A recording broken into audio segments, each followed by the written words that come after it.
जिस मां ने बेटी को अपनी कोख में पाला है, जिस पिता के पैरों में पुत्री के खातिर छाला है, उनकी बेटी का अधिकारी जहादी कैसे हो जाता है, इस पर भी भारत का सिस्टम खामोशी से सो जाता है।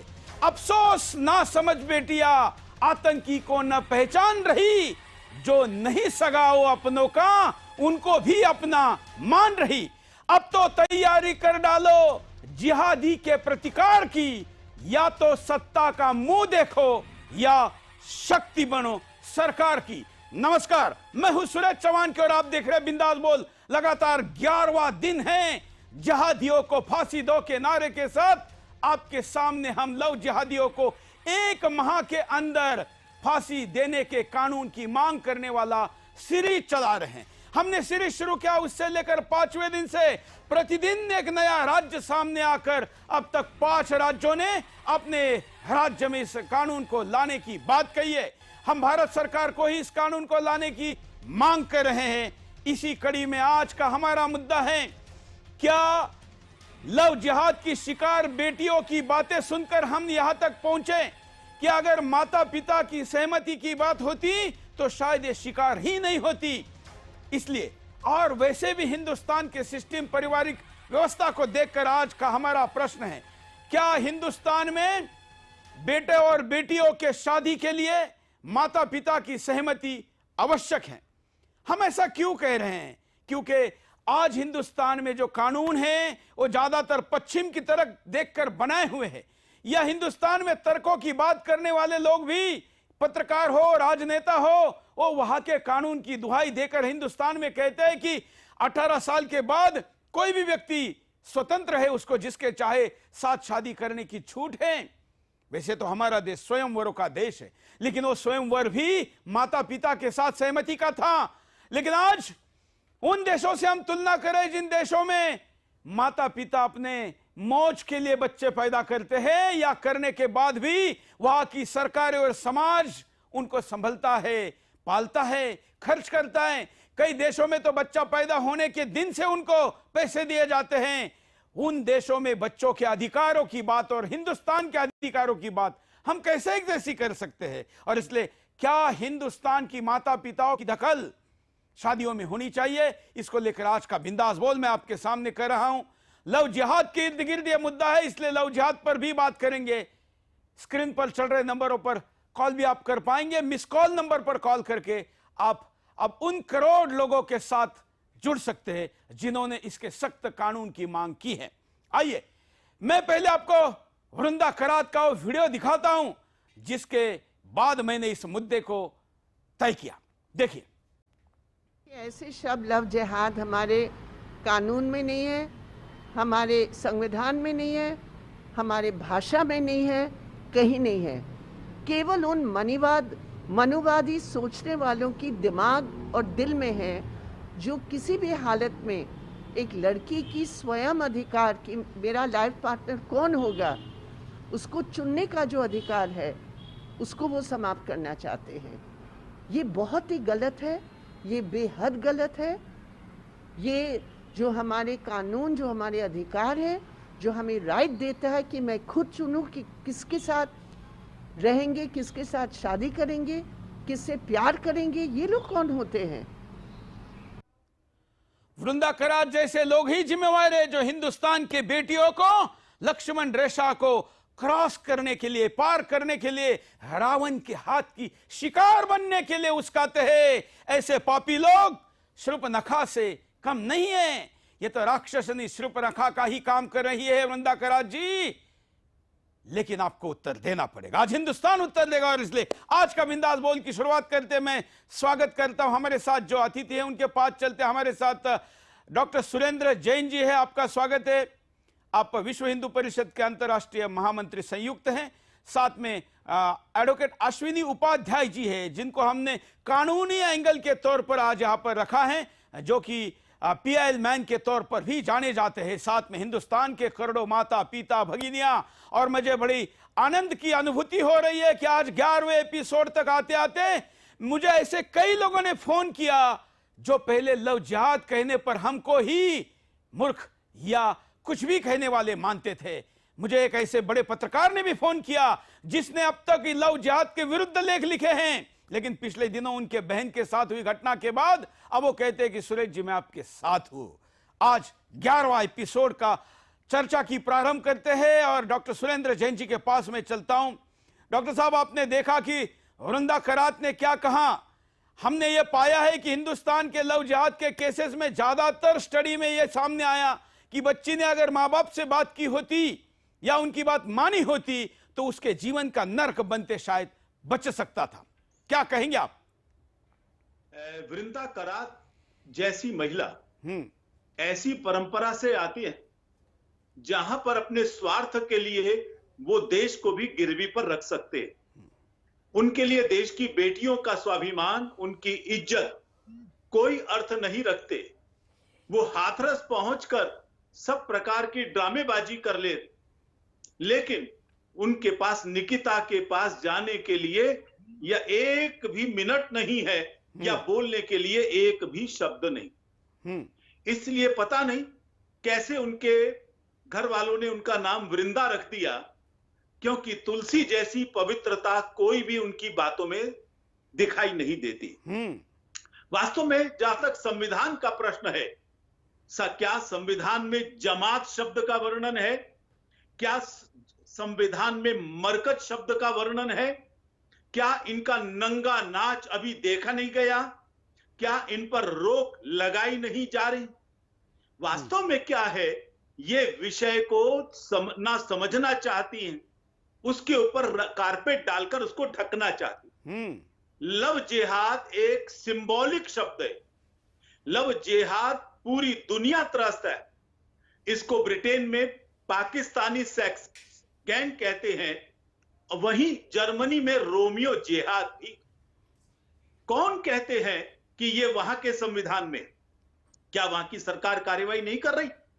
लव जिहाद का मतलब लव होना जरूरी नहीं है। इसके लिए उनका महिलाओं के प्रति दृष्टिकोण समझना चाहिए। ये लोग गैर मुस्लिम महिलाओं को माले गनीमत समझते, इसलिए उन पर उनकी गंदी निगाहें रखना, उनको वासना से तरह तरह के प्रताड़ित करना, ये अपना अधिकार समझते हैं। वो समझते हैं ये अल्लाह की संपत्ति है, इसलिए इसमें इनको किसी भी तरह से वो उपयोग कर सकते हैं। इसके लिए सही शब्द है जिहादी सेक्स गैंग, क्योंकि इनकी अपनी महिलाओं के प्रति क्या दृष्टिकोण है। आज हमारे पास अश्विनी जी बैठे हैं, उनको ध्यान में होगा किस तरह का एफिडेविट इन्होंने ट्रिपल तलाक के मामले में दिया था। महिलाओं के प्रति, अपनी महिलाओं के प्रति कैसा दृष्टिकोण। अगर हमको ट्रिपल तलाक की अनुमति नहीं होगी तो हम जान से मार देंगे। अगर शादी की अनुमति नहीं होगी हम रखेल रखेंगे। कौन सा सभ्य समाज इस प्रकार की भाषा का प्रयोग? लेकिन जो गैर मुस्लिम महिलाएं हैं उनकी तरफ तो इनकी निगाहें हमेशा वासना भरी रहती हैं, और इसलिए जब भी वो मिलती है उनकी निगाहें यही रहती है। कहीं पर वो अपने दोस्त की बहन को नहीं छोड़ते, कहीं अपनी बहन की सहेली को नहीं छोड़ते, कहीं पर जहां काम करने जाते हैं वहां पर आसपास में रहने वाली लड़कियों को नहीं छोड़। इसमें कोई लव होना जरूरी नहीं है।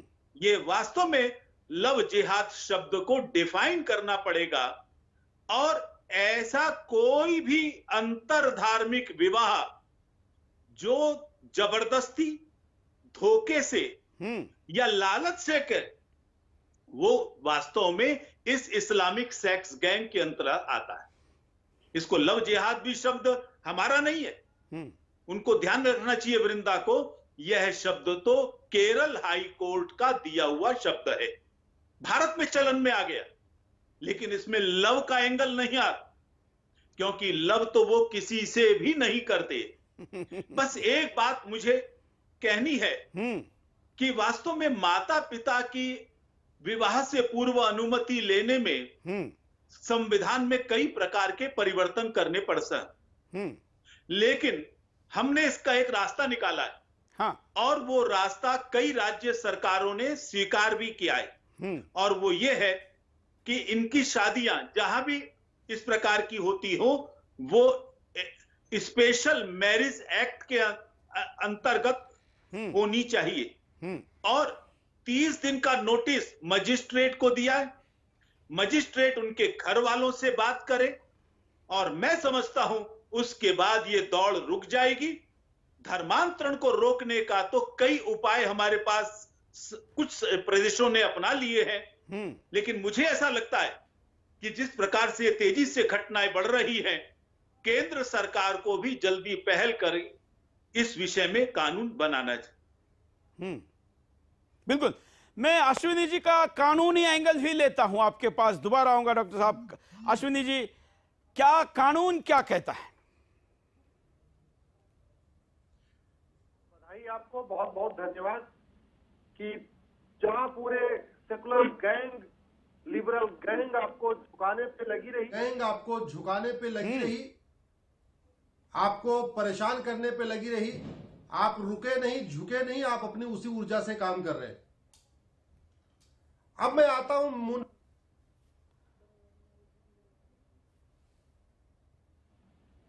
उस पर्शिया में 90% पारसी थे, अब वो बन गया ईरान। पर्शिया बहुत शांत था, खुशहाल था, समृद्ध था, और उस ईरान में रोज बम फूटते हैं, धमाके होते हैं और महिलाएं बुर्का पहन के चलती हैं। एक देश था कुंभा, शांत था, खुशहाल था, समृद्ध था।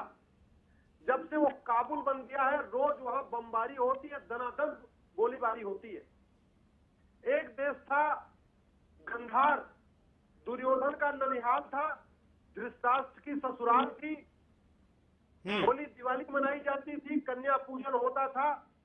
अब वो कंधार बन गया, वहां कन्याओं का भोजन हो रहा है। एक देश था बाल्हिक, शांत था, खुशहाल था, समृद्ध था। अब वो बन चुका है बल्ख, और जब से बना है बल्ख, वहां पे हलाला हो रहा है, मुता हो रहा है, मिस्यार हो रहा है, तहर्रुस हो रहा है, 3 तलाक हो रहा है। एक देश था कैके, राजा दशरथ की ससुराल थी, राजा भरत का ननिहाल था, कैकेयी महारानी वहां से आई थी। जब से वो पेशावर बना है, हलाला हो रहा है, मुता हो रहा है, मिस्यार हो रहा है, रोज बम धमाके हो रहे हैं। एक देश था कम्बोज, खुशहाल था, शांत था, समृद्ध था। अब वो बन गया है बदख्ता, रोज गोलीबारी होती है, सिया सुन्नी आपस में लड़ते हैं, एक दूसरे को मारने काटने पे उतारू हैं, और हलाला हो रहा है, मुता हो रहा है, मिस्यार हो रहा है, तहर्रुस हो रहा है। एक देश था श्रीवास्तु, शांत था, खुशहाल था, समृद्ध था। अब वो स्वात घाटी बन गया है, रोज वहां बमबारी होती है। एक देश था तक्षशिला, खुशहाल था, अध्यात्म का दुनिया का सबसे बड़ा केंद्र था। अब वो रावलपिंडी बन गया है, रोज वहां बमबारी होती है, सड़क पे खुलेआम गोलीबारी होती है, तलाक हो रहा है, मुता हो रहा है, मिस्यार हो रहा है, तहर्रुस हो रहा है। तो ये समस्या भारत की नहीं, पूरी दुनिया की है। लफ्ज़ जिहाद की समस्या भारत की नहीं, पूरी दुनिया की है। अमेरिका ने लफ्ज़ जिहाद के खिलाफ कानून बनाया है, सिंगापुर ने कानून बनाया है, फ्रांस ने कानून बनाया है, जर्मनी ने कानून बनाया है, और अब तो बहुत सारे जो अपने आप को सेकुलर देश कहते थे, उन्होंने भी कानून बना लिया लफ्ज़ जिहाद के खिलाफ। हमारे देश में इंडियन पिनल कोड में, आईपीसी में एक सेक्शन 493 है, और दूसरा है सेक्शन 494। मैं आपके दर्शकों को, इसके अलावा सभी राज्य सरकारों और केंद्र सरकार को एक छोटी सी सलाह देना चाहता हूं। यह समस्या केवल एक उत्तर प्रदेश हरियाणा की नहीं है लफ्ज़ जिहाद की, मैंने कहा पूरी दुनिया की समस्या है और पूरे भारत की समस्या है। इसलिए जब तक स्टेट गवर्नमेंट इस पे कानून बनाएंगे, बात बनेगी नहीं। कानून होना चाहिए केंद्रीय। और सेक्शन 493 में आईपीसी के एक सेंटेंस जोड़ दिया जाए तो लफ्ज़ जिहादियों को 10 साल की सजा होगी। एक सेंटेंस जोड़ना है, वो 493 थोड़ा अधूरा है, उसी को क्लेरिफाई करने की जरूरत है। उसी में एक सेंटेंस और जोड़ना है कि जो साम दाम दंड भेद द्वारा विवाह निकाह करेगा, वो अपराध हो जाएगा 493 का, अपने आप में 10 साल की सजा होगी। दूसरा सेक्शन है 494। 494 में से एक सेंटेंस निकालना है, एक सेंटेंस उसमें से कम कर दिया जाए तो बहुविवाह करने वालों को 7 साल की सजा होगी। इसलिए मेरी मांग है, जैन साहब बैठे हैं, बहुत ही बुद्धिजीवी हैं, सबसे अच्छी बात है, संविधान कानून सबका उनको ज्ञान है। विश्व हिंदू परिषद से मेरा ही आग्रह है, सरकार से भी आग्रह है, सेक्शन 493 में एक सेंटेंस जोड़िए, लव जिहाद को गंभीर अपराध बनाइए, पूरे देश में लागू हो जाएगा। 494 में से एक सेंटेंस निकालिए, बहुविवाह सबके लिए अपराध हो जाएगा। नहीं तो मान लीजिए भाजपा की सरकारें लव जिहाद के खिलाफ कानून बना भी देंगी, तो बहुविवाह तो कोई बैन नहीं करेगा।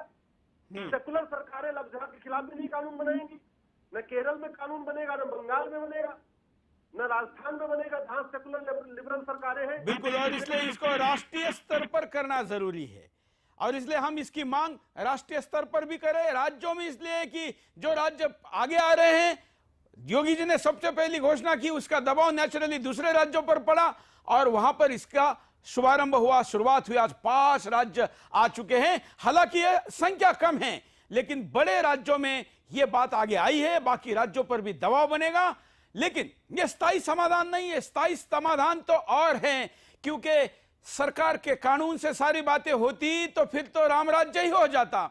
लेकिन जहां पर रावण, हालांकि रावण की तुलना लव जिहादियों से करना भी गलत है, यह तो उससे कई ज्यादा कई गुना ये राक्षस है। ऐसे राक्षसों के लिए कई स्तरों पर उपाय की आवश्यकता है। उसमें आज हमने पारिवारिक स्तर पर थोड़ा ज्यादा जोर देने का तय किया, हम अन्य मुद्दों पर भी चर्चा करेंगे, लेकिन पारिवारिक स्तर पर, माता पिता के स्तर पर ज्यादा बात करने का हमने इसलिए तय किया क्योंकि हम 11 एपिसोड में हर रोज नया मुद्दा लेकर आ रहे हैं। डॉक्टर साहब के पास चलता हूं। डॉक्टर साहब, परिवार में अगर बच्चों को यह संस्कार दिए जाते, केवल कार्टून देखने के लिए टीवी लेकर, केवल कार्टून खेलने के लिए उसको प्ले बॉक्स देकर माता पिता अपने कर्तव्यों की इतिश्री करने के बजाय उस कार्टून से देखने के साथ ही खतरनाक कार्टून, जिहादी कार्टून जो जीवन के साथ लोगों के खेलते हैं, उनके बारे में भी थोड़ा थोड़ा पढ़ाया होता,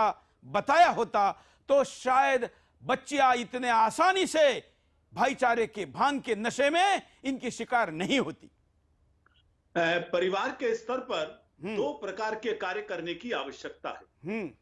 एक तो देहादियों के घर में जाने का मतलब क्या होगा, इस्लाम के अंदर नारियों की स्थिति कैसी होती है, कैसा नारकीय जीवन उनको जीना पड़ता है, वो यातनाएं कैसी सहती हैं, यदि वो यातनाएं सहती रहेंगी तो उनकी हत्या कर दी जाएगी, और नहीं सहेंगी तो वो आत्महत्या कर लेंगी।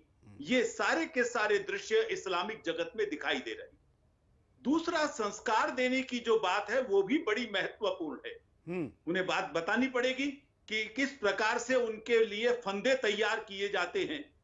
आप सर्वधर्म संभाव का जो मरीचिका है उससे बाहर निकालना पड़ेगा। अरे कैसे दोनों बराबर हो सकते, ये संभव ही नहीं है।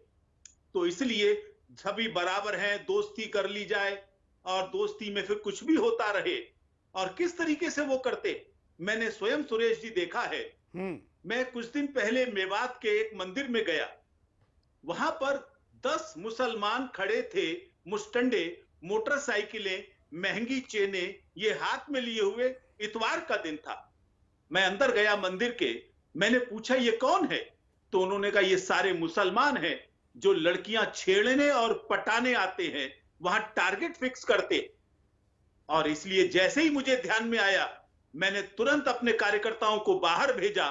उन्हें समझ गया कि विषय महंगा पड़ सकता है, वो भाग गए। तो इसलिए वास्तव में घर वालों को यह भी समझाना चाहिए, आज बहुत जरूरत आ गई है, क्योंकि बाद में पछताते। मैं आपको एक उदाहरण रोहतक का ही देना चाहूंगा। एक कांग्रेस के नेता की लड़की को एक मुसलमान भगाकर ले गया। उस समय हरियाणा सरकार में कांग्रेस का शासन था। वो नेता मेरे पास आया और उसने कहा जी मेरी लड़की को ऐसे असलम भगाकर ले गया। तो मैंने कहा भाई सरकार तुम्हारी है। उसने कहा वो कुछ नहीं करेंगे। मुझे ही एसपी को कहना पड़ा, यदि वो लड़की शाम तक नहीं आएगी तो कोई मुसलमान रोहतक में रहेगा कि नहीं, ये विचार कर लेना। तुरंत प्रतिक्रिया हुई और वो लड़की शाम तक आ गई, वरना अगले दिन उसको चकला घर में बेचने की तैयारी कर दी गई। ऐसे सब उदाहरण अभी गुड़गांव के अंदर 4 दिन के अंदर ही एक लड़की की हत्या कर दी गई। वो अपने आप को सिंगर मानती थी, वो भी ऐसे ही भागी थी और परिणाम 3 साल के अंदर उस लड़के ने उसकी गला घोंट कर हत्या कर दी। उसकी सास उसकी पिटाई किया करती थी। एक 5 महीने की बच्ची को गोदी में छोड़कर उसे दुनिया से विदा होना पड़ा। ये सारे उदाहरण समाज के माध्यम से लेकर अपनी बच्चियों को समझाना पड़ेगा और लड़कों को भी ध्यान दिखाना पड़ेगा कि जैसे ही इस प्रकार की चीजें देखें तुरंत उनकी रक्षा करना ये लड़कों का काम बन जाता है। बिल्कुल। आज सुरेश जी, देश में सामाजिक संगठन कई खड़े हो गए, जगह जगह इस तरह के उदाहरण दिखाई दे रहे। ये कोई लव का खेल नहीं है, ये सीधा सीधा जिहाद का मामला है। और जिहादी का समाधान क्या हो सकता है, ये दिखाया है हमको म्यांमार ने, बिल्कुल। ये दिखाया है हमको लंका ने, बिल्कुल। ये दिखाया है हमको लद्दाख ने। वृंदा जी, वहां के संविधान में भी शब्द नहीं है, वहां के किसी कोर्ट ने भी निर्णय नहीं दिया, निर्णय दिया समाज ने और उसका परिणाम सामने दिखाई दिया। पूरे विश्व में कहीं भी इस बर्बरता को स्वीकार नहीं किया जा सकता। कोई सा भी समाज हो, केवल मुस्लिम समाज को छोड़कर नारियां सम्मान का प्रतीक होती है, परिवार की इज्जत होती है, समाज का स्वाभिमान होता है। और उनको इस प्रकार से भगाना जब ब्रिटेन और जर्मनी बर्दाश्त नहीं कर पा रहे तो भारत कैसे करेगा।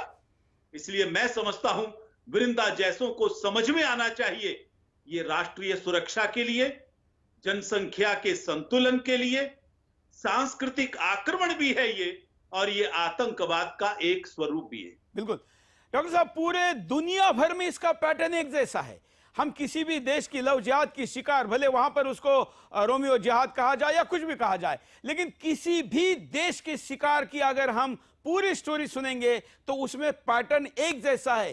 क्या हमारे माँ बाप आज सारी चीजें सीखने का प्रयास करते हैं, घर में सुविधा देने का प्रयास करते हैं, तो सुरक्षा के लिए यह पैटर्न सीखना भी जरूरी है, यह भाव पैदा करना भी आवश्यक है। हमारी तरफ से प्रयास चल रहा है। कॉलेजों के अंदर दुर्गा वाहिनी जाने लगी हैं, वो वहां की लड़कियों को इस जिहादी सेक्स गैंग के बारे में बताने लगी हैं और उसका परिणाम दिखाई देता है।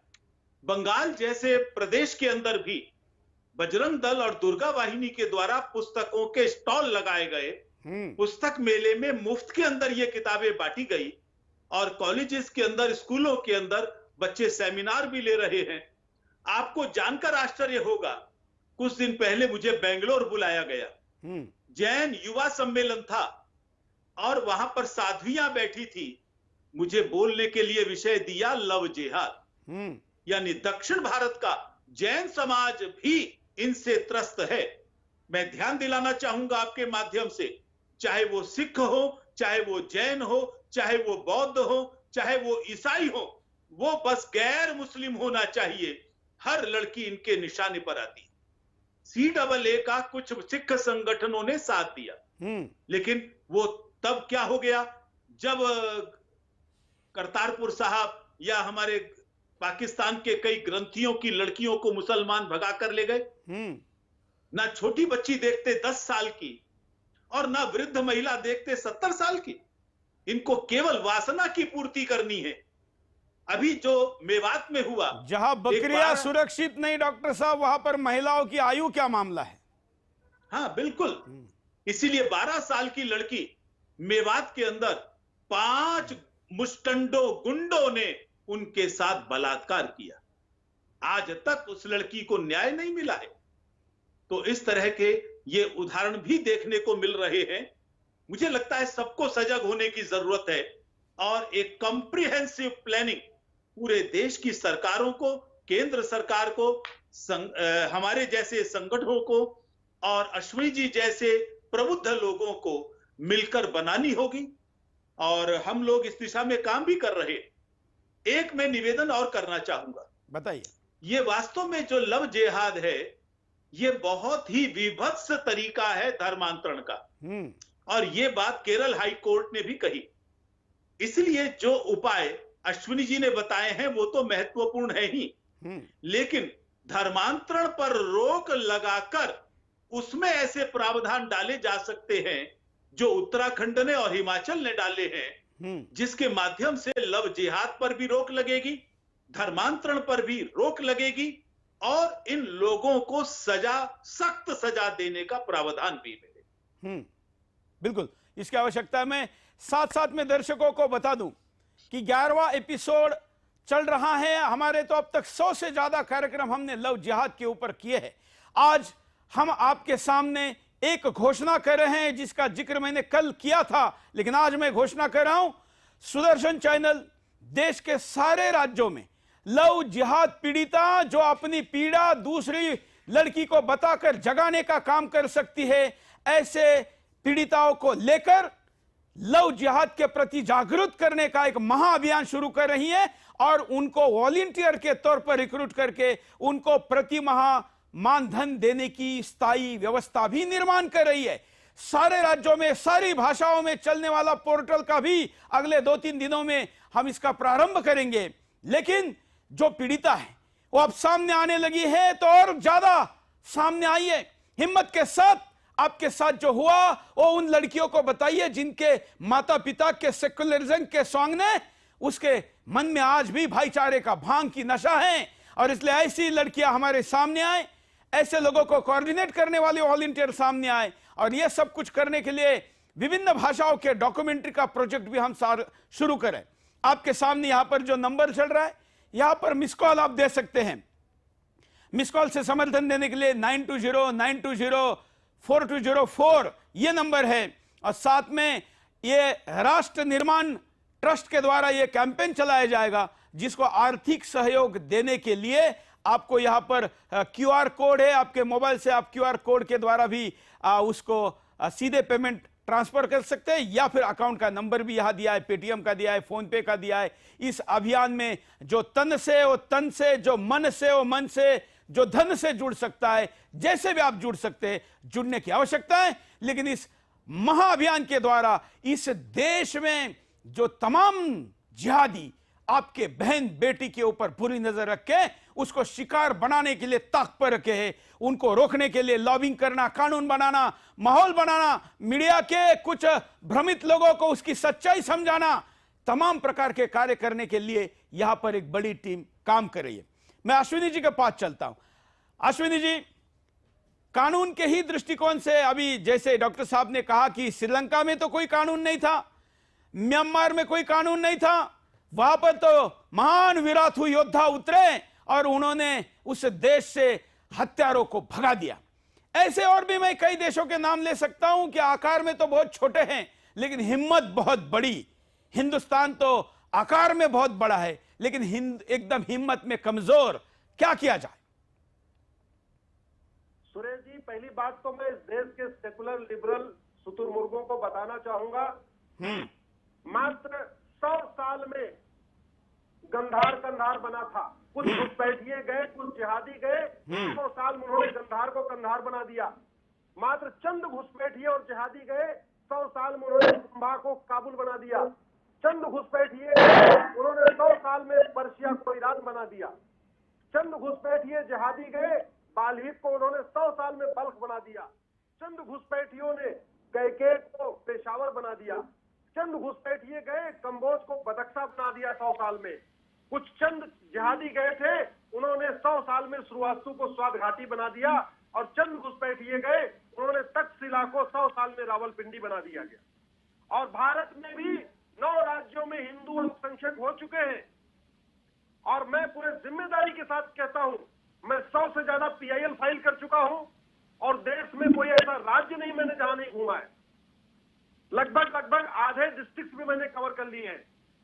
अगर तत्काल एक कठोर घुसपैठ नियंत्रण कानून नहीं बनाया गया, अगर तत्काल एक धर्मांतरण विरोधी कठोर कानून नहीं बनाया गया और एक तत्काल चीन की तर्ज पे जनसंख्या नियंत्रण कानून नहीं बनाया गया, एक घुसपैठ नियंत्रण कानून, एक धर्मांतरण नियंत्रण कानून और एक जनसंख्या नियंत्रण कानून, अगर ये 3 हमने नहीं बनाया तो 100 साल के अंदर यानी 2047 तक भारत में न संविधान बचेगा, न यहाँ सेकुलरिज्म बचेगा, न यहाँ सोशलिज्म बचेगा। यहाँ केवल और केवल शरिया चलेगा, ये संविधान को रद्दी की टोकरी में उठाकर फेंक दिया जाएगा। ये बात कड़वी है, लेकिन कड़वी बात को कहना जरूरी है, क्योंकि मीठे झूठ ने इस देश को डुबो दिया। हमारी मीठे झूठ के कारण 9 राज्यों में हम माइनॉरिटी हो गए। इस मीठे झूठ के कारण सनातन संस्कृति खतरे में आ चुकी है। इसलिए मैं कड़वा सच बोल रहा हूं, अगर 2020 में एक कठोर जनसंख्या नियंत्रण कानून नहीं बनाया गया। अश्विनी जी, हम सब इससे सहमत है। मेरा प्रश्न यह था कि छोटे देशों ने बड़ी हिम्मत दिखाई, बड़ा देश छोटी हिम्मत भी क्यों नहीं दिखा पाया है? क्या ऐसे हमारे कानून में पेश हैं? हमारे देश के कई हाई कोर्ट और सुप्रीम कोर्ट के जजों ने कई विषयों में सो मोटो लिया। कहीं लगे हुए पोस्टरों को लेकर बड़ी बड़ी सरकारों पर भी उंगलियां उठाई। लेकिन जहां मैं दावा करता हूं हिंदुस्तान के हाई कोर्ट सुप्रीम कोर्ट के भी कई जज ऐसे होंगे जिनके घरों में लव जिहाद के शिकारियों की संख्या कम नहीं होगी। लेकिन सो मोटो लेने में क्या अड़चन है? केवल और केवल मैं आपको बताऊं सुरेश जी, इस देश को केवल पाखंड खा गया। सेकुलरिज्म का पाखंड खा गया, समाजवाद का पाखंड खा गया। पाखंडियों को पहचानना होगा। और देश की जनता, आपके सभी दर्शकों से मैं कहता हूं, अब आप दिल से नहीं दिमाग से सबका टेस्ट करिए। जो पाखंडी है, आप किसी भी दल में हैं, लेकिन पाखंडियों को पहचानिए और राष्ट्रवाद के साथ खड़े हो जाइए। अगर भारत ही नहीं बचेगा, भारतीयता नहीं बचेगी, भारत की संस्कृति नहीं बचेगी, तो तुम्हारी पार्टी, तुम्हारा नेता ये तुम्हारे साथ नहीं आएगा। तुम्हारा नेता तुम्हारी बहन बेटियों की सुरक्षा करने नहीं आएगा। और जहां तक वृंदा करात की बात है, आज तक वृंदा करात कभी बाल विवाह पे तो नहीं बोलती, बहु विवाह पे तो कभी नहीं बोलती, हलाला पे तो कभी नहीं बोलती, 3 तलाक के खिलाफ तो कभी नहीं बोला, मुताह किया जाता उसके खिलाफ कभी नहीं बोला, मिसियार के खिलाफ तो कभी नहीं बोला, तहर्रुस के खिलाफ तो कभी नहीं बोला, चाची मामी से निकाह के खिलाफ कभी नहीं बोला, मौसी बुआ से निकाह के खिलाफ तो कभी नहीं बोला। और ये भाषण देने आई है लव जिहाद के ऊपर। लव जिहाद एक सच्चाई है, और लव जिहाद नहीं, भारत में कई तरीके के जिहाद हो रहे हैं। लव जिहाद हो रहा है, मजार जिहाद हो रहा है, दरगाह जिहाद हो रहा है, कब्रिस्तान जिहाद हो रहा है, धर्मांतरण जिहाद हो रहा है। मैं क्यों कह रहा हूं? किसी भी अरब देश में आपको एक भी मजार नहीं मिलेगी, एक भी मजार। कुवैत में, दुबई में, अरब में, यमन में, सीरिया में आपको एक भी मजार नहीं मिलेगी। भारत के हर 1 किलोमीटर पे मजार मिलेगी। जब क्योंकि यहाँ पे मजार जिहाद चल रहा है। मजार हराम है इस्लाम में, मजार नापाक है। इसलिए अरब देशों में जहां से इस्लाम शुरू हुआ वहां एक भी मजार नहीं। और भारत में हर किलोमीटर पे, रेलवे स्टेशन पे, बस अड्डे पे मजारी मजार, दरगाह आपको अरब में, कुवैत में, दुबई में, यमन में, सीरिया में एक भी आपको दरगाह नहीं मिलेगी। भारत में रेलवे स्टेशन पे, बस अड्डे पे, कहीं भी आप घूमिए, हाईवे पे हर 1 किलोमीटर के बाद दरगाह। ये दरगाह जिहाद चल रहा है।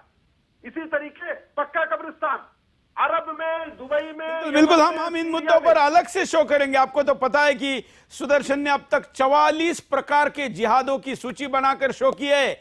और मैं आप लोगों को आज पहले ही दर्शकों को बता दूं कि दिवाली के बाद हिंदुस्तान में अब तक नहीं हुआ इतना बड़ा जिहाद जो कि हो रहा है, लेकिन लोगों को पता नहीं है। उसको मैं दिवाली के बाद लेकर आने वाला हूं, जो कि कॉन्स्टिट्यूशनल तरीके से कैसे फैलाया जा रहा है। उसका नाम भी तय है, लेकिन अभी से बताऊंगा तो पता नहीं कोई सुप्रीम कोर्ट में फिर चला जाएगा। मैं डॉक्टर साहब के पास चलता हूं।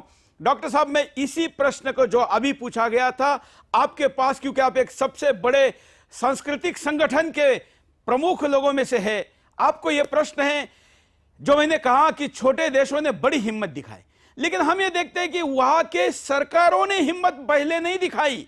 पहले कहीं पर जनता जागी, तो कहीं पर विराथू जैसा सन्यासी जागा, तो कहीं पर कोई मठ जागा, यहां तक कि ईसाई देशों के नाम ले तो वहां के चर्च जागे। सरकार तो हर जगह पर बाद में ही जागी है, यह देखा जाता है। तो क्यों न हिंदुस्तान में भी हम सरकार को पहले जगाने के चक्कर को छोड़ दे। जब देश जग जाएगा, विराथू या फिर समाज आगे आ जाएगा, सरकार को पीछे आना ही होगा। दोनों प्रकार की बातें हैं। इस केंद्र सरकार ने कई ऐसे असंभव कदम उठाए हैं जिसके बारे में कोई सोच भी नहीं सकता। बिल्कुल, मुझे लगता है कि लव जिहाद और धर्मांतरण के ऊपर भी कानून यही सरकार बनाएगी। पहले कितनी ही बार यह प्रस्ताव आए, कांग्रेस के समय पर आए, अन्य सरकारों के समय पर आए, लेकिन किसी ने उन पर विचार तक नहीं किया।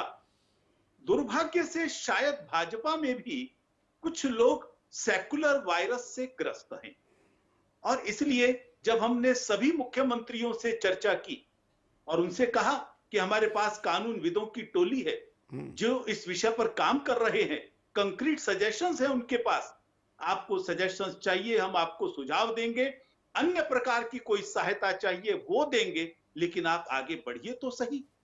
आपके चैनल पर ही मैंने एक प्रदेश के बारे में चर्चा पहले भी काफी विस्तार से, उन्होंने आश्वासन भी दिया था, लेकिन अब जब समाज खड़ा हो गया निकिता कांड के बाद, तो उन लोगों को विचार करना पड़ रहा है, पहले विचार भी नहीं किया था। बिल्कुल, ये दुर्भाग्य है देश का।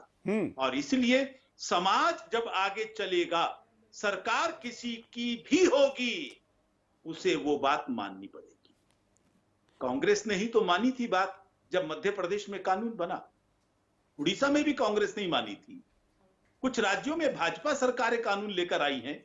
मुझे पूरा विश्वास है कि पूरे देश के सभी राज्य इस विषय में सजग होंगे, जनता की भावनाओं को समझेंगे, वरना कहीं यह ना हो जाए कि इस जिहाद के विरुद्ध में धर्म युद्ध की घोषणा हो जाए, कोई विरथु यहां भी खड़ा हो जाए, और फिर ध्यान कर लेना, कोई वृंदा, कोई ममता, कोई कपिल सिब्बल, कोई और सोनिया गांधी या राजीव गांधी, राहुल गांधी, कोई उस क्रोध को रोक नहीं पाएगा। और मुझे लगता है कई बार समाज सरकारों के पीछे होते हैं और कई बार सरकारें समाज के पीछे होती। इस सरकार ने जनता की जो बहुत पुराने समय से लंबित मांगे थी, उन सबको माना है, बड़े कठोर कदम भी लिए, और हम पूरा विश्वास व्यक्त करते हैं अब पूरे देश में जिस प्रकार की ज्वाला जल रही, और ध्यान करना इस तरह का नेटवर्क बन गया है। एक लड़की केरल की हादिया, लव जिहाद का मामला, और जब सुप्रीम कोर्ट में जाता है, क्योंकि हाई कोर्ट तक नल एंड वॉइड डिक्लेयर कर दी गई वो मैरिज, उस लड़की से आतंकवादी का काम कराया जा रहा था, कौन खड़ा हो गया उसके पक्ष में? ऐसे वकील जो कई करोड़ रुपया फीस लेते हैं और जिनको फीस पीएफआई के द्वारा दी गई, यानी आतंकवादी संगठन, धर्मांतरण करने वाले संगठन, इज्तिमा, जमात, मरकज, ये सब की सब संस्थाएं, कई एनजीओ इन सब कामों को मिलकर कर रही हैं। आखिरकार एक व्यक्ति ने केरल के अंदर ही तो कहा था, जिहादी ने, मैंने 10 लड़कियां भगाई हैं और हर लड़की के लिए मुझे 1 लाख रुपया मौलवी ने दिया है। अभी एक जिहादी को कानपुर में पकड़ा, वहां के समाज ने उसकी जब पिटाई की तो थाने में जाकर उसने भी स्वीकार किया, मैंने अभी तक 4 लड़कियां भगाई हैं और उसके लिए मौलवी ने किसी का 50,000, किसी का 60,000, ऐसे करके मुझे पैसा दिया है। कहां से आ रहा है ये पैसा? ये राज्य सरकारों के बूते की बात नहीं है, एनआईए के द्वारा ही इस चीज पर रोक लगाई जा सकती है। इनका आतंकवाद से कनेक्शन, पैसे का फंडिंग कहां से हो रहा है, ये पूरा माफिया एक जो चल रहा है, जिसके अंदर वृंदा जैसे लोग भी शामिल हैं, आखिरकार ये सब कैसे चल रहे हैं? आवश्यकता लग रही है, मैं केंद्र सरकार से मांग करूंगा, इसके ऊपर व्हाइट पेपर लाने की जरूरत है, बिल्कुल, जिससे इनके सारे षड्यंत्र खुलकर सामने आ जाएं, वरना समाज सोया रहेगा, ऐसा मुझे नहीं लगता, सरकारों को भी नहीं लगता होगा। बिल्कुल, आपने इन सारे जो नाम लिए उनमें ममता बनर्जी जैसे जो लोग हैं, ऐसे लोगों को तो अलग से ट्रीट करना होगा ना?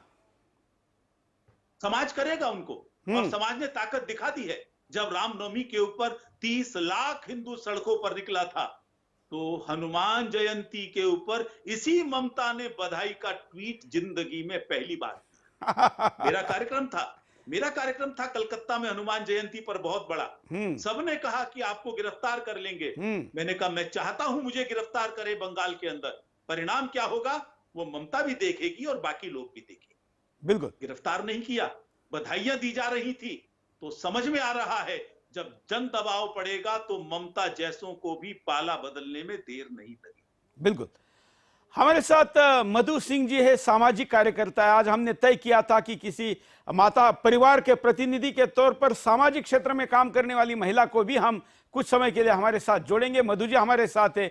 मधु जी, लव जिहाद पर आप काम करती है, कई महिलाओं को जगाती है। आज एक बड़े वकील, एक अंतर्राष्ट्रीय स्तर के हिंदू नेता आपके सामने है और करोड़ों लोग आपको देख रहे हैं, क्या कहेगी आप?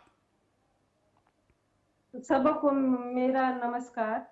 एक्चुअली ये पहले समझना है कि ये शुरुआत कहाँ से होता है। ये सबसे पहले मदरसे से शुरू होता है और वहाँ पे यही ट्रेनिंग दिया जाता है, क्योंकि बहुत सारा वीडियो भी आता है। आप देखिए, नौकरी के लिए इतना बच्चे पढ़ते हैं, इतना मेहनत करते हैं, वो आईएएस की तैयारी करते हैं और नहीं कामयाब होते हैं। वो दर दर भटकते हैं 10,000 कमाने के लिए, 20,000 कमाने के लिए, तो भी कितना मुश्किल होता है। और जो मदरसे में पढ़ते हैं आवारा टाइप के लड़के, उनको महंगी गाड़ियां दी जाती है, मोटरसाइकिल दिया जाता है, अच्छे ड्रेस का पैसा मिलता है और उनके घर वालों को भी ये बताया जाता है कि इसको इसमें लगाओ, ये धर्म का काम है। और जब ये धर्म का काम है और पैसे भी मिलता है, तो ना उनको नौकरी के लिए पढ़ना है ना कुछ है, उनको समाज में इज्जत भी मिलता है। और एक परिवार 10 से 15 बच्चे पैदा करता है, 4-10 मर ही गए तो उनको क्या फर्क पड़ता है, घर में भी सुविधा हो जाता है। तो आप सोचिए, अभी एक वीडियो आया था जिसमें वो बताया कि हम मदरसे से 40 लोग निकले हैं इसी काम के लिए, लड़कियों को पटाने के लिए। और वो बोल रहे थे कि हमको एक जन का 50 मिलेगा, वो जाति के अनुसार उनको पैसा मिलेगा। अब ये बताइए, इतना हिंदुस्तान में कितना मदरसा है और उनको इसी के लिए ट्रेन किया जाता है। तब कितना मुश्किल है लड़कियों को बचना, जो कि हर स्तर तक गिर जाते हैं और उनका परिवार उनका साथ देता है। हमारे यहाँ तो कोई एक बच्चा गलती करे तो उसकी माँ और पिताजी डंडा मारते हैं और उन लोग को उसी काम के लिए पैसे मिलते हैं। तो कितना फर्क है जिहाद फैलाने में। अब बताइए कि हमारे यहाँ संस्कार शब्द का क्या मतलब है, जहाँ लड़कियां बर्बाद हो रही है, जहाँ माने कोई मतलब ही नहीं बनता है, बेगर कानून का यहाँ कुछ नहीं होगा। हमारी बेटी एक चाकू तक अपने पास नहीं रखती। हमारा तो ये अनुरोध है कि अपनी लड़कियों को चाकू चलाना सिखाएं। हम उससे अभी काम कर रहे हैं कि हम लड़कियों को बंदूक तो सरकार से लेना पड़ेगा, चाकू चलाने का और कराटे सिखाने का वो हम अभी वो सब काम कर रहे हैं। तो आप बताइए, जहाँ मदरसे का सवाल है, अब मदरसे में इतने लड़के एक साथ तैयार होके 1-2 मदरसे से निकलते हैं। आप कल्पना करिए कि सब जगह इतना मदरसा है, हम कैसे बचाएंगे अपनी बच्चियों को, जहाँ की पैसा भी सुनिश्चित किया जाता है। तो बहुत मुश्किल है बेगर कानून का और बेगर सीधे गोली मारने का। बच्ची को गोली मारा गया, उस वक्त सब कोई देखा, फिर उसके लिए कानूनन क्यों? हम तो तुरंत नहीं चाहेंगे कि उसके माँ पापा को दे दिए जाए उस बच्ची को। आत्मरक्षा के लिए भारत का संविधान भी सीख देता है। क्या है आत्मरक्षा का वास्तविक अधिकार और लव जिहादी से बचाने के लिए उसका कैसे उपयोग किया जा सकता है? अश्विनी जी, थोड़ा प्रकाश डालिए। बिल्कुल, हमारे इंडियन पिनल कोड में इसका प्रोविजन है कि आप अपने सेल्फ डिफेंस में दूसरों पे आप अपने सेल्फ डिफेंस में आप अपनी कार्रवाई कर सकते हैं। और सेल्फ डिफेंस में कितनी कार्रवाई करना है ये कहीं नहीं लिखा है। मैं बहन बेटियों को बताना चाहता हूं, अगर आपको लगता है, मैं खास तौर पे बहन बेटियों को बताना चाह रहा हूं कि बहन बेटियों को लगता है कि उनकी मॉडेस्टी पे हमला, यानी उनकी इज्जत पे, उनके साथ इज्जत के साथ हमला हो सकता है, तो आप जान भी ले सकती हैं। सुप्रीम कोर्ट के कई जजमेंट हैं जिसमें कहा गया है कि महिला की इज्जत, उसके लिए जीवन और मरण का सवाल होता है। तो कहने का मतलब, पुरुष को अगर गोली मारी जाए, वो अगर किसी जेंट्स को लगता है उसको गोली लगने वाली है, उसके बदले में गोली चला सकता है। तो बहन बेटियों को जहां ये लगता है कि उनकी इज्जत के साथ खिलवाड़ हो सकता है, तो सामने वाले का गला दबा सकती है। जहां जो उनको मिले वही दबा दे, गला दबा दे, आंख दबा दे, कान दबा दे, नाक दबा दे, जो कुछ कर सकती है करे। कानून उनको पूरा संरक्षण देता है। इसलिए मैं कहता हूं बहन बेटियों से, क्योंकि आपको कानूनी अधिकार मिला है, सुप्रीम कोर्ट के कई जजमेंट है। सेल्फ डिफेंस में आप उतना ही रिवर्ट कर सकते हैं जितना सामने से होने वाला है। कहने का मतलब कि अगर सामने से चाकू पड़ने वाली है तो जेंट्स चाकू मार सकता है, सामने से गोली चलने वाली है तो जेंट्स गोली मार सकता है।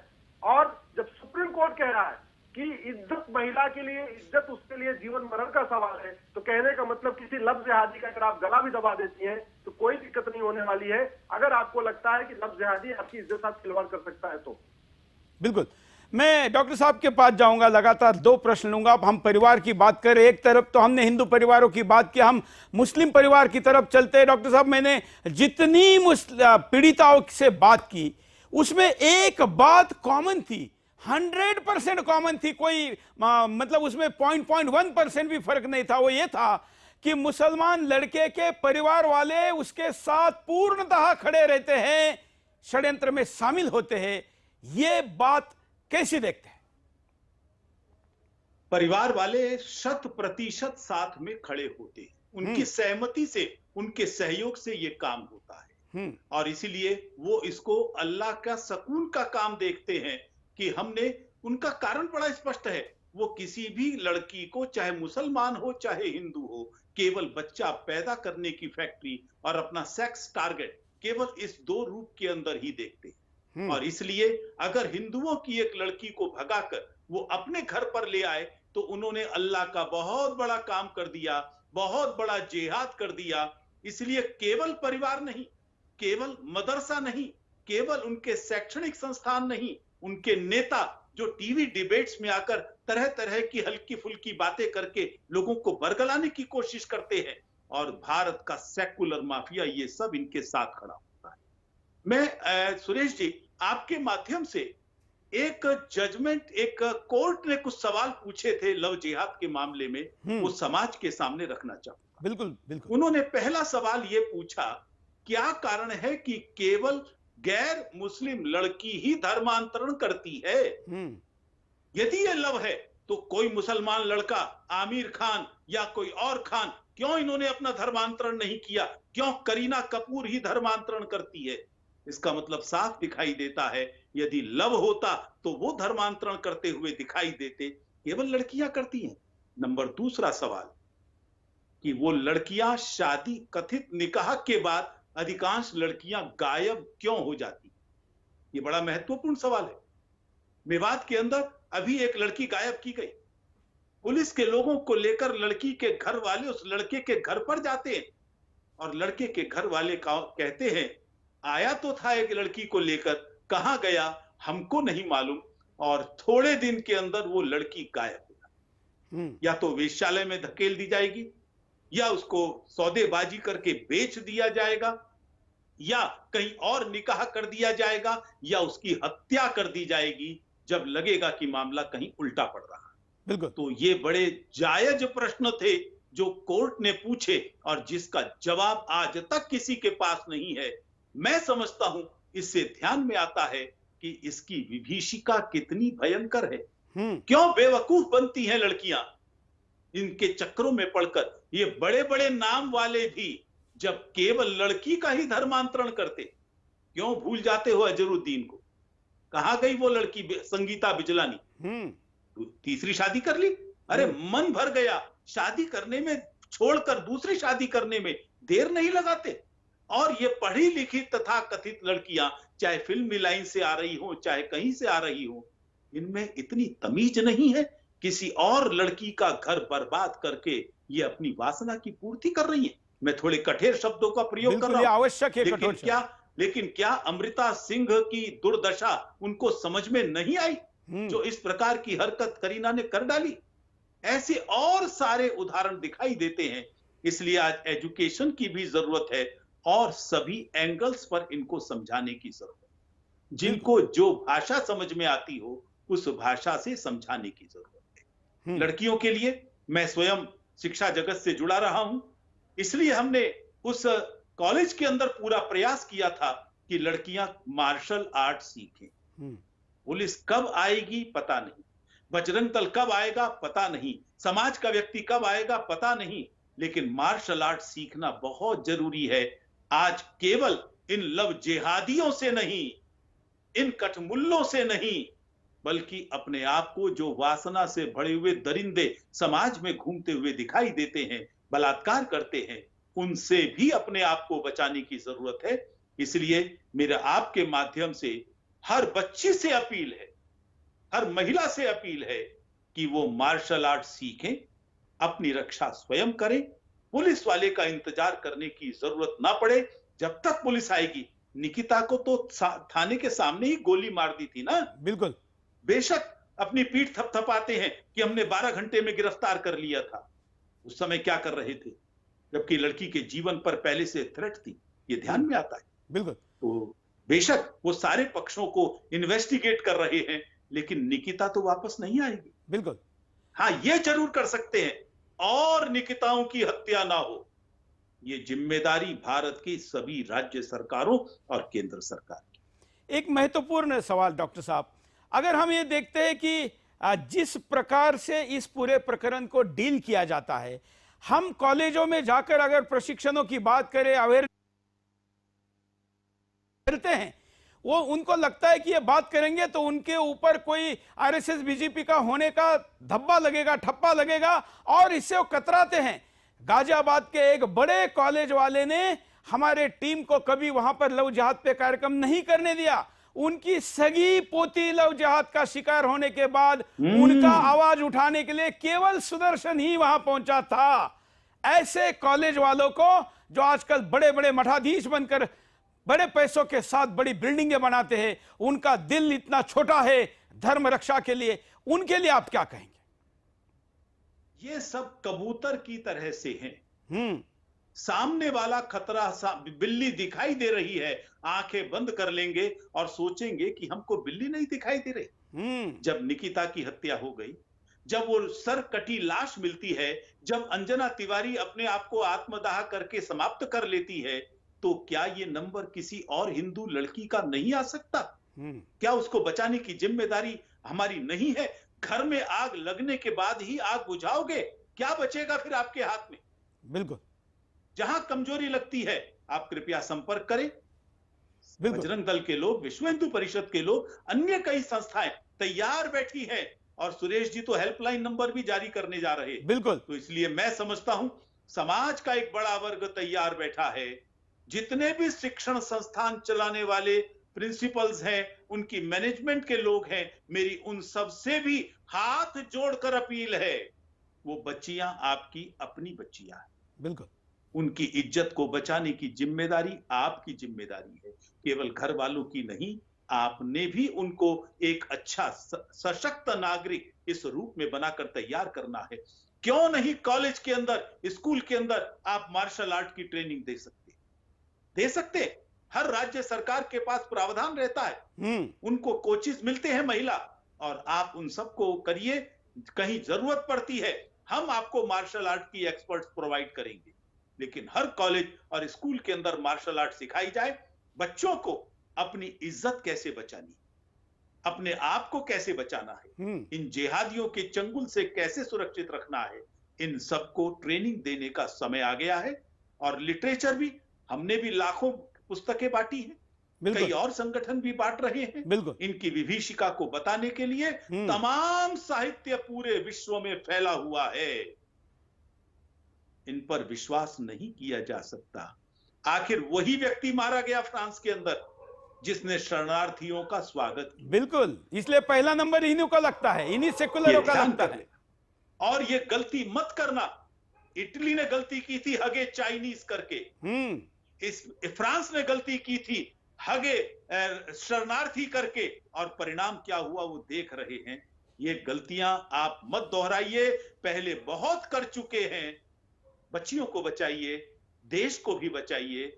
बच्ची बचेंगी तो भारत का भविष्य बचेगा, वरना ध्यान कर लेना, बच्ची पढ़ाओ बच्ची बचाओ ये अभियान केवल नारा बनकर रह जाएगा। बिल्कुल।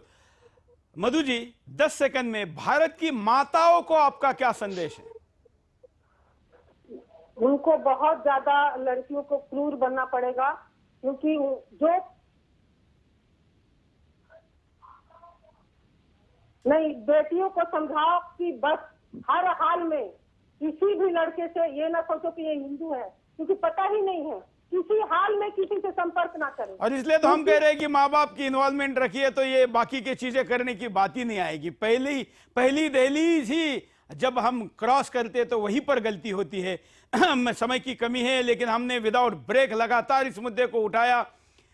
मैं आप तीनों का और बड़ी संख्या में हमारे साथ जुड़े तमाम दर्शकों का आभारी हूं। आज 11वां एपिसोड समाप्त हो रहा है, कल मैं 12वां लेकर आपके सामने फिर आऊंगा। लव जिहादियों को फांसी दो, ये मांग हमारी लगातार जारी है और इस मांग के लिए मिस कॉल का नंबर स्क्रीन पर चल रहा है। ये नंबर ज्यादा से ज्यादा लोगों तक पहुंचाने के लिए भी अब हमारा सहयोग कर सकते हैं। ऐसे परिवार जिनकी बेटी अभी भले ही प्रत्यक्ष रूप से शिकार नहीं हो, लेकिन शिकार करने का प्रयास कोई लव जिहादी कर रहा हो, उनको साम दाम दंड भेद कुछ भी करके मदद करने के लिए हम तैयार हैं। हमको संपर्क करिए। यह आह्वान आज के कार्यक्रम के निमित्त में पुनः आपके सामने करता हूं। मैं आपको प्रतिदिन इसके साथ जुड़ने के लिए केवल धन्यवाद नहीं करना चाहता, मैं चाहता हूं कि आप ज्यादा से ज्यादा इस कार्यक्रम को जोड़ने के लिए भी काम करें। आज यहीं पर रुकते हैं। बिंदास में कल रात 8 बजे फिर मैं आपके सामने पुनः आऊंगा। धन्यवाद। जय हिंद।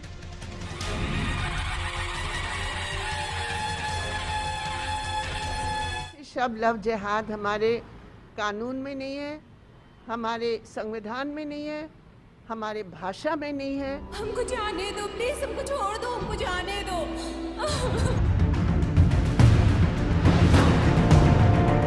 हमको जाने दो।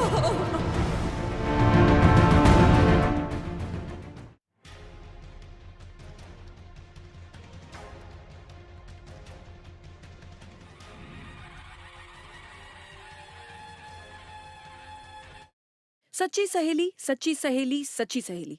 कितनी बार बता चुकी हूँ कि सिर्फ सच्ची सहेली ही है महिलाओं की नंबर 1 औषधि एवं टॉनिक। आज ही नजदीकी मेडिकल स्टोर से सच्ची सहेली आयुर्वेदिक सिरप अपने घर ले आएं। आ गया कोरोमंडल इंटरनेशनल लिमिटेड का मैंगो जेब मार्लेट M40